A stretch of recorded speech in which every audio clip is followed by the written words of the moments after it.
Labour चौक का नाम सुना होगा, देखा होगा और शायद नहीं भी जानते हो।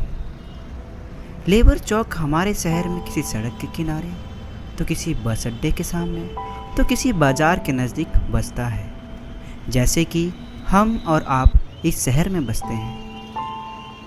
लेकिन क्या हमने कभी जानने की कोशिश की है कि इन लेबर चौक पर रोज़ दिखने वाले लेबर आखिर हैं कौन? ऐसा क्या है जो सैकड़ों और हजारों मील दूर अपने गांव को छोड़कर ये लेबर इस शहर में बस जाते हैं? क्या यह शहर भाता है लेबरों को? शहर में रोज़मर्रा की परेशानियां और एक दौड़ती हुई ज़िंदगी के बीच अपने सपनों को कैसे पालते हैं? क्या शहर में ये दिल लगा पाते हैं? मुश्किल की घड़ी में इन्हें कौन संभालता है? क्या सपने लेकर यहाँ आते हैं? क्या है इन लेबर चौक के दिल का राज? दिल्ली दिल वालों का शहर कहा जाता है। क्या लेबरों के लिए भी यह शहर दिल वाला है? क्या खास लेबरों को लगता है इस शहर में? अब तो ऐसे और भी बहुत सारे सवाल आपके जहन में भी आ गए होंगे। तो फिर देर किस बात की? चलिए, क्यों ना हम और आप दोनों मिलकर इस दिल्ली के लेबर चौक पर एक बैठक कर लें, दो टुक दिल की बातें कर लें और थोड़ा सा उनके दिल की भी जान लें। आइए बैठते हैं दिल की बैठक में। आपके घर के सबसे पास वाले लेबर चौक पर ही बैठक लगाते हैं। तो शुरू करते हैं लेबर चौक पर आज की दिल की बैठक।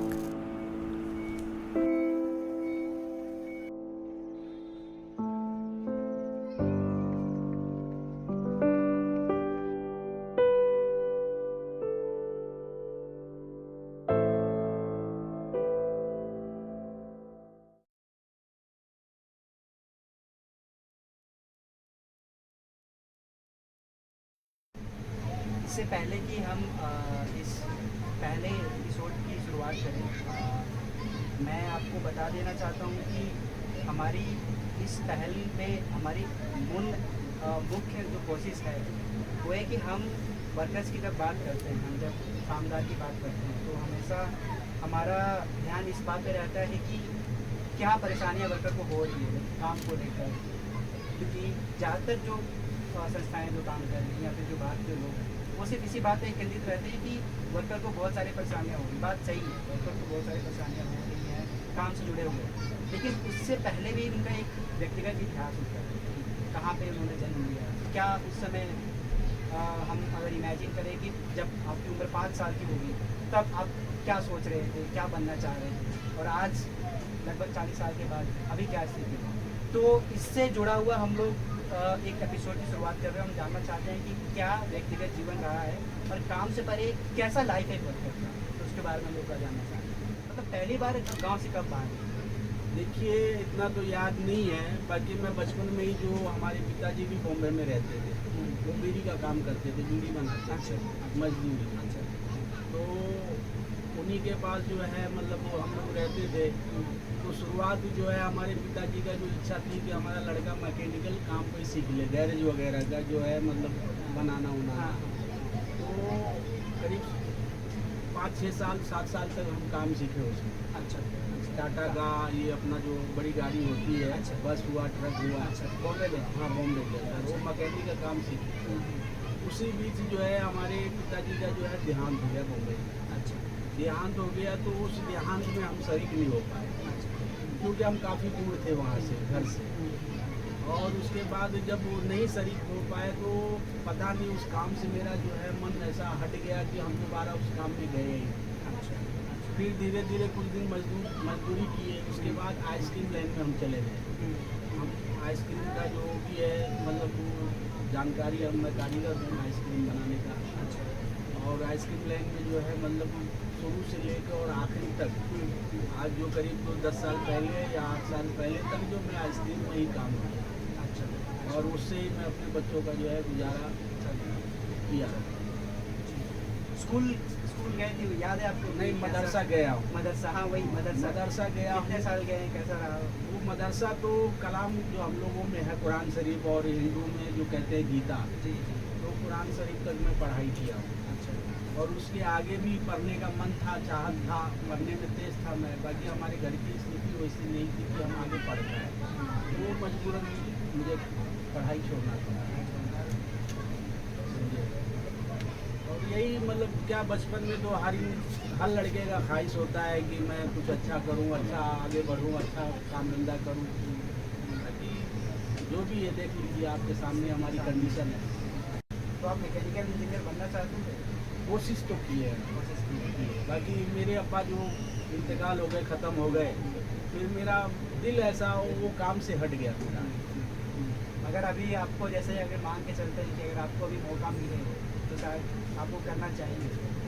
अब वो उम्र क्या रहेगी हमारी, अब उसमें हम जाके क्या करेंगे बताइए ना। अब उम्र नहीं रह गई कुछ वहाँ पे जाना चाहिए। कोई भी काम एक उम्र के हिसाब से होता है। इंसान अगर बोझ भी उठाता है तो उम्र के हिसाब से उठाता है। अभी इस टाइम में मेरे से क्या होगा बताइए। अब जिम्मेदारियाँ घर की ज़्यादा आ गई है। जिम्मेदारियाँ आ गई, सब जो है बच्चे बड़े हो गए, तो हमारे रिश्तेदार कुछ है यहाँ पे ससुराल वाले, तो उसी के थ्रू हम लोग यहाँ पे आए। और ये जगह खाली थी, गवर्नमेंट की जगह है, आज भी MCD का है। और काफ़ी आदमी देख ही रहे, अपना झुग्गी झोपड़ी बना के रह रहा है, तो हम लोग भी अपना यहाँ पे बना के रह रहे हैं और कट रही है जिंदगी। शहर कैसा लगता है आपको? मतलब देखिए शहर तो भाई साहब मैं बताऊं तो मैंने बहुत घुमा है इंडिया के अंदर, कई जगह घुमा हूँ। कहने को तो ये हमारा राजधानी है, कहने को तो राजधानी है, बाकी राजधानी नहीं रह गया ये। मैं दिल्ली में काफ़ी जगह पे घुमा हूँ। यहाँ पे जो है 2-3 चीज़ ऐसा है कि हमेशा होते रहता है। नशाखोरी, चोरी, ये लूटपाट, ये जो किडनैपिंग का जो है, ये लड़कियों का, इसका उसका, ये मैं इतना कोई स्टेट में नहीं देखा। बॉम्बे के अंदर मैं रात को 2 बजे काम करके आता था घर पे, और ये दिल्ली शहर एक ऐसा है कि आप जो है कि शाम को 7 बजे रोड पे नहीं चल सकते। बिल्कुल।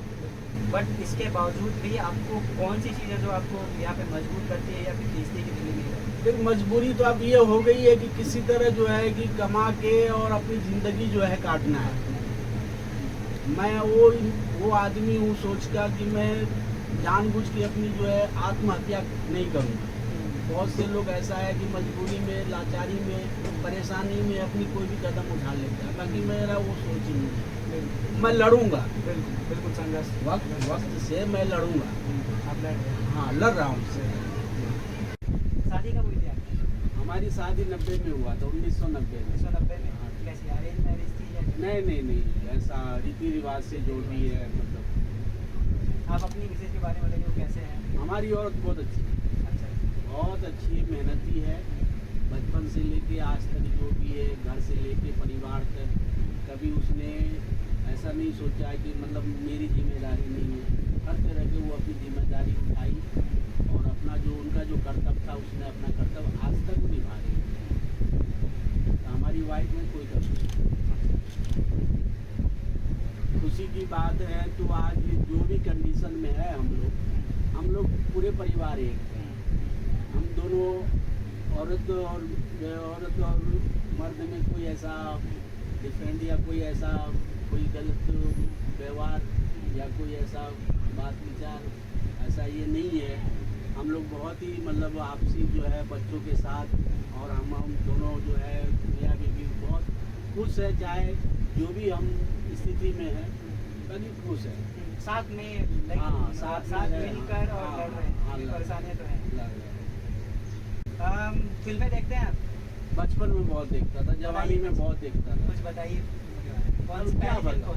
कौन सी है तो बताइए। अभी क्या बताऊं, मैं एक फिल्म देखा, वो हमारे लिए बहुत यादगार है। बताइए। अमिताभ बच्चन की कालिया फिल्म। अच्छा। वो यादगार इसलिए है कि जब हमारे अब्बा मरे थे, अच्छा। जब हमारे अब्बा ख़त्म हो गए, तो मैं मतलब काफ़ी दूर काम करता था, तो हमारे हमारे साथ में एक लड़का था। अच्छा। तो हम दोनों आदमी घर पे आ रहे थे।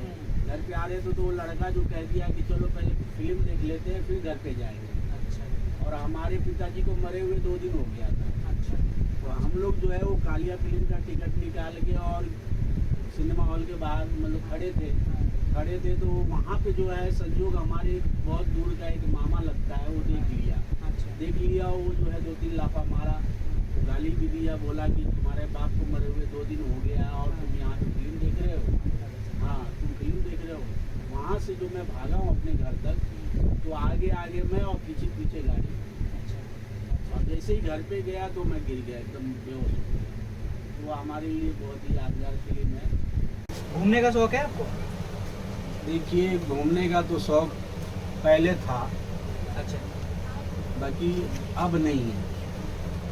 मैं कई जगह घुमा हूँ, जैसा बॉम्बे हो गया, बनारस हो गया, ये अपना राजस्थान हो गया, गुजरात हो गया, गोवा हो गया। गोवा गए हैं? अब गोवा भी गया हूँ। अच्छा।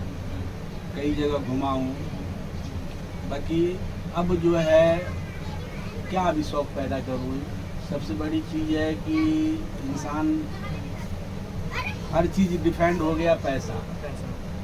पैसा है तो दुनिया है, पैसा नहीं है तो कुछ नहीं है। आप पैसे की बात कर रहे हैं, ठीक है, पैसा का इम्पोर्टेंस है। आज चलिए एक मान लेते हैं कि अगर आपको 1 करोड़ रुपए भी मिलता है तो आप क्या करेंगे उसे करोड़? अगर देखिए 1 करोड़ जो है आप बता रहे हो, मैं तो नहीं गिन भी नहीं पाऊंगा 1 करोड़। अच्छा। बाकी मैं तो यही कहूँगा कि अगर मुझे मिलता है हाँ। तो मैं अपने बच्चों के लिए ऐसा सेफ्टी कर दूंगा कि मेरे मरने के बाद उन लोगों को कोई दिक्कत ना आए। कभी केबीसी आप अमिताभ बच्चन के लगते देखा हूँ फैन उनका हैं, तो सीरियल कभी मन किया कि केबीसी में जाएं और वो चीज़ का उतना नॉलेज नहीं है तो मैं सोचूंगा कैसे। अच्छा। अच्छा। सोचूंगा वही चीज़ पे ना। दिक्कतें बहुत सारी है, एग्जैक्टली। उलझने बहुत है। बिल्कुल। बाकी फिर भी मैं अपने परिवार में खुश हूँ कि इसलिए कि अब चाहे जैसा भी है तो मेरे बच्चे बिल्कुल। है, तो मेरे बच्चे। आज मेरा लड़का जो है कुछ गलत हरकत करता है, कुछ गलत व्यवहार करता है तो लोग क्या कहते हैं, कह रहे तुम कैसा औलाद पैदा किया। तो क्या वो औलाद पैदा करके वो हमारी गलती है? मैं जानता था उस टाइम उसको कि मतलब वो आगे चल के ये कैसा बनेगा। कोई भी माँ बाप जानता है बचपन में कि मेरा बच्चा आगे चल के क्या बनेगा। तो कुछ जो है आदमी इस बात के लिए ताना भी देते हैं कि तुम अपने बच्चों को समझाए नहीं, बुझाए नहीं, और जो है कि सही शिक्षा नहीं दिए। जो कि मैं एकदम साफ दिल से और सच्ची बात बता रहा हूँ कि मैं अपने बच्चों को बाप बन के समझाया, भाई बन के समझाया, दोस्त बन के समझाया, हर तरह से उनको समझाया। गुस्से में उसको 2-3 थप्पड़ मार के भी समझाया, लेकिन नहीं समझा तो अभी क्या करें। आप समाज के साथ चलते हैं या फिर आप अपने परिवार के साथ चलते हैं? नहीं, मेरे लिए दोनों है अहमियत, समाज और परिवार। आज मैं गांव में जाता हूँ, मुझे कोई अगर दिक्कत या परेशानी होता है तो पहले मैं समाज के पास जाता हूँ। मैं समाज को कहता हूँ कि भाई हमारे पास ये दिक्कत है, ये परेशानी है, हमारे घर में ये बात हो रहा है, या अगल बगल वाले मुझे ये कह रहे हैं, वो कह रहे हैं। तो मैं समाज को ज़्यादा मानता हूँ और उसके बाद मेरा परिवार। आप बताइए रिटायरमेंट समझते हैं ना?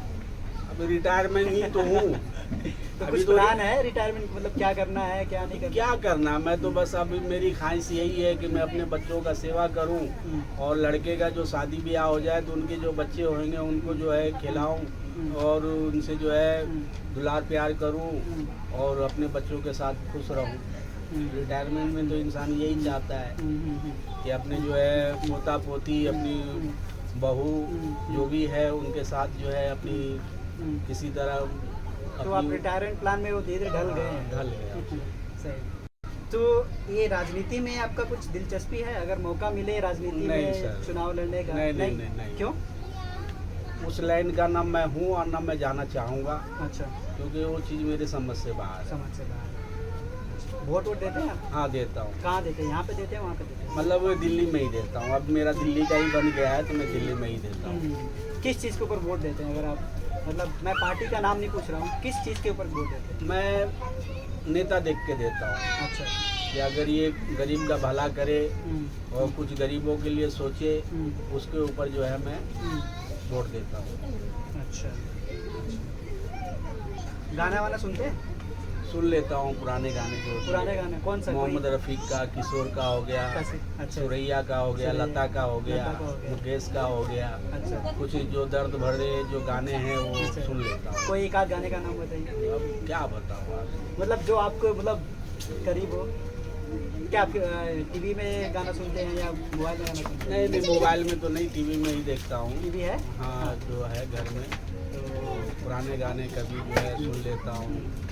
जो एक वो दूर के मुसाफिर हमको भी साथ ले ले रे, दूर के मुसाफिर हमको भी साथ ले ले रहे। हाँ, हम रह गए अकेले, किस काम की ये दुनिया। हाँ, यही है कुछ गाना, अच्छा। बोल है उनका। अच्छा। बाकी पुराने गाने का मैं पुराने शौकीन गाने हूँ। का शौक है। अच्छा। तो यहाँ पे आखिरी बार थिएटर में कब गए? मतलब बड़े पर्दे दिल्ली में से- नहीं देखा हूँ, आज तक दिल्ली में आज तक कभी गए नहीं नहीं? देखा हूँ। बच्चे? मेरे बच्चे भी नहीं गए। वो सब मैं फिल्म देखा भी हूँ तो मैं बॉम्बे के अंदर देखा हूँ। हम्म, मेरा नाम मोहम्मद इसराइल है और मैं बिहार का रहने वाला हूँ। गांव हमारा जिला मधुबनी जिला, गांव मोहम्मदपुर। मैं एक गरीब परिवार से हूँ और पढ़ाई हमारी हो नहीं पाई गरीबी की वजह से। और बचपन से जो है मैं नौकरी किया हूँ बॉम्बे के अंदर। जवानी भी हमारी बॉम्बे में ही गुजरी है और 7 साल 8 साल पहले तक बॉम्बे में ही हम काम कर रहे हैं।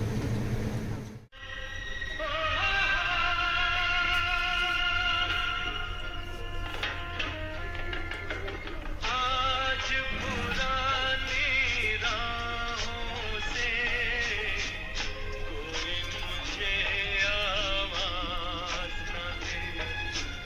आज पुरानी राहों से कोई मुझे आवाज न दे। दर्द में डूबे गीत न दे। गम का सिसकता सांस न दे। दर्द में डूबे गीत न दे। गम का सिसकता सांस न दे। ओ हो